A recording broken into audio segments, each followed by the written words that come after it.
में आप सभी का स्वागत है। हम अभी यहाँ कचहरी चौक पर उपस्थित हैं, जहाँ पूर्व से सैनिकों को गिरफ्तारी को लेकर धरना चल रहा है। उसी क्रम में हम आपको दिखाने वाले हैं कि जो ये सामने मेरा हाथ जा रहा है, वहाँ पे न्यायपालिका का दरवाज़ा है। यहीं से न्यायपालिका लोग न्याय करने के लिए अंदर जाते हैं, जहाँ महल बना हुआ है। और फिर इसके बाद इसके सामने जो मेरा ये हाथ जो जा रहा है, यह कार्यपालिका का दरवाज़ा है, जहाँ पे यहाँ कार्यपालिका के लोग बैठते हैं।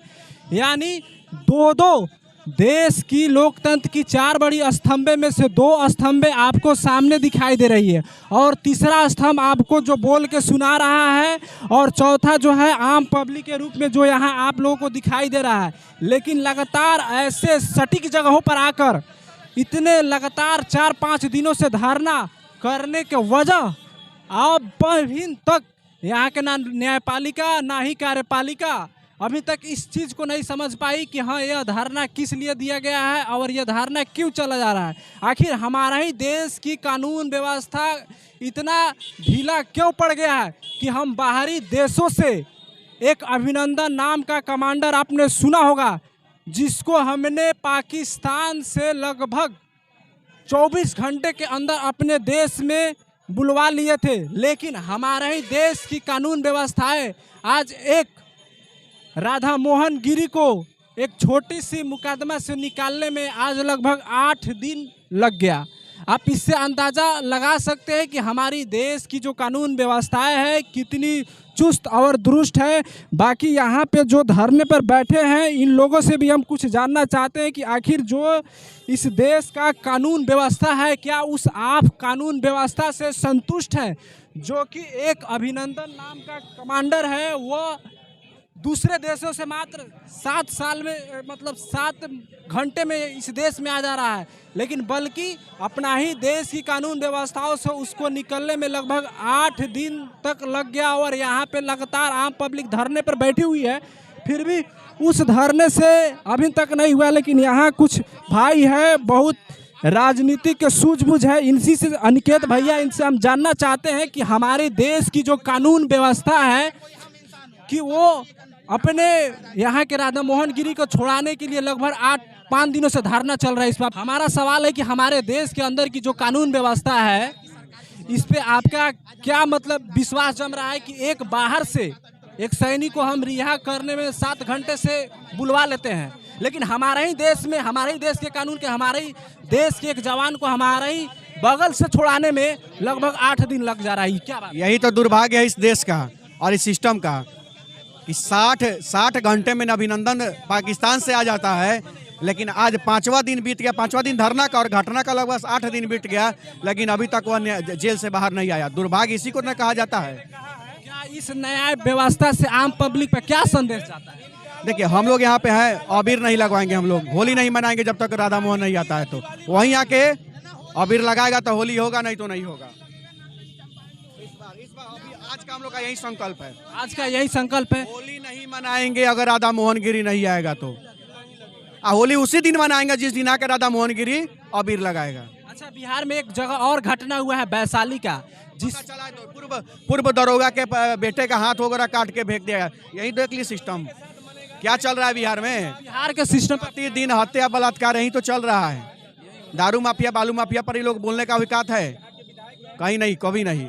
ये लोग बोलेगा किस पर? सेना पर और आम आदमी पर। देख लीजिए, इसी लोग 5वां दिन है, 50वां दिन भी बैठना होगा तो यहाँ बैठेंगे। बताइए, आप इतने राजनीति के सूझबूझ है और अपने यहाँ बहुत सक्रिय काम करते हैं, लेकिन इस न्याय व्यवस्था से आप संतुष्ट नहीं है। कहीं ना कहीं इस न्याय व्यवस्था में ढीला पड़ रहा है, जबकि सामने भी यहाँ न्यायपालिका का दरवाजा लगा हुआ है, सामने से भी गुजर रहा है, यहीं पे है, लेकिन इतना नजदीक आकर, घर के बगल में आकर ये न्याय नहीं मिल रहा है। क्या बात है? क्या कहना चाह रहे हैं? हम लोग यही कहना चाहते हैं कि सारा सिस्टम का दोष है और उसी गलत सिस्टम के खिलाफ हम लोग यहाँ बैठने का काम किए हैं और उसी को सुधारने का प्रयास हो रहा है।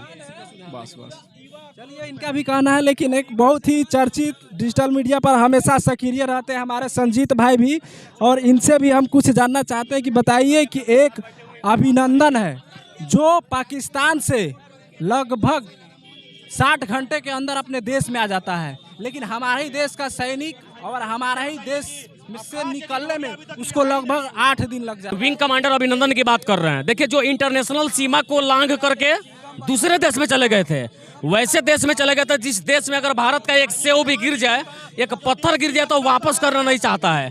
वो अगर विंग कमांडर अभिनंदन को 60 घंटे के अंदर रिहा कर देता है, और उसके बावजूद जब एक देश का जवान अपने देश के जेल में बंद है, अपने गृह जिला में बंद है, उसके बाद भी अगर उसकी रिहाई नहीं होती है तो ये बड़े दुर्भाग्य की बात है।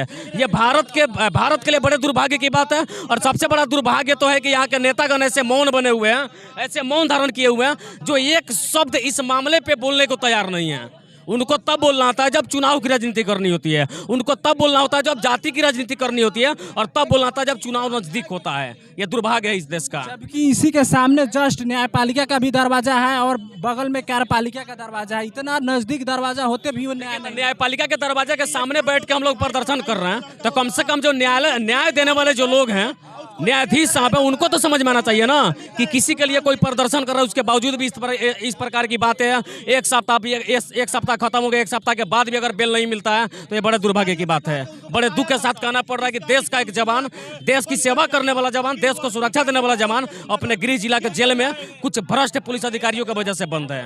अच्छा, एक और बिहार में घटना आया है, वो जो वैशाली का है।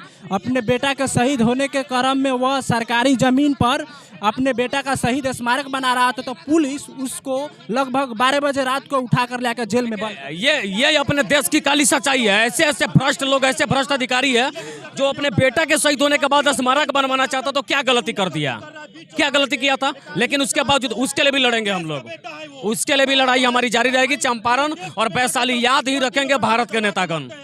बताइए, यहाँ पर एक भी नेतागण अभी तक उपस्थित नहीं हुए, इस पर क्या कहना चाहिए? नेता लोग जो है, मुझे शायद लगता है कि अपने पता नहीं अपना कबर खोद के नीचे अंदर घुस गए हैं, या कहाँ चले गए ये मुझे नहीं पता, या उनका कंठ बंद हो गया है, सरस्वती माता उनकी कंठ रूंध दिया, आवाजें नहीं आ रही है, ये मुझे नहीं पता, लेकिन यहाँ पे नहीं आ रहा है, ये बड़ा दुर्भाग्य है। जबकि नेताओं को हमेशा समाज की समस्याओं को देखते रहना चाहिए, और वो देखते भी है। न्यायपालिका में यही व्यवस्था भी है, लेकिन अभी लोकतंत्र में ये नहीं हो रहा है। इससे बड़ा दुर्भाग्य क्या है? इससे ज्यादा क्यों है? इस बिहार का कुछ दुर्भाग्य नहीं हो सकता। जो देश की सेवा करे वो जेल में सड़े, और जो यहाँ बैठ के घूसखोरी करे वो थाने में बैठ के दलाली करे, या उसके बाद गलती करने के बाद भी केवल लाइन हाजिर होकर फिर अब वापस अपने नौकरी पे लौट जाइए, बड़ा दुर्भाग्य की बात है। अच्छा, एक चीज और है, जबकि यहाँ से जस्ट बगल में यूपी का जो सरकार है, जो योगी जी काफी प्रचलित है, वो माफियाओं पर लगातार बुलडोजर चलवाते नजर आ रहे हैं। देखिए, बिहार के किसी भी नेता को औकात नहीं है, या बिहार पुलिस को इतनी औकात नहीं है कि किसी भी शराब माफिया, बालू माफिया या मर्डर किसी को गिरफ्तार करे, किसी की औकात नहीं है।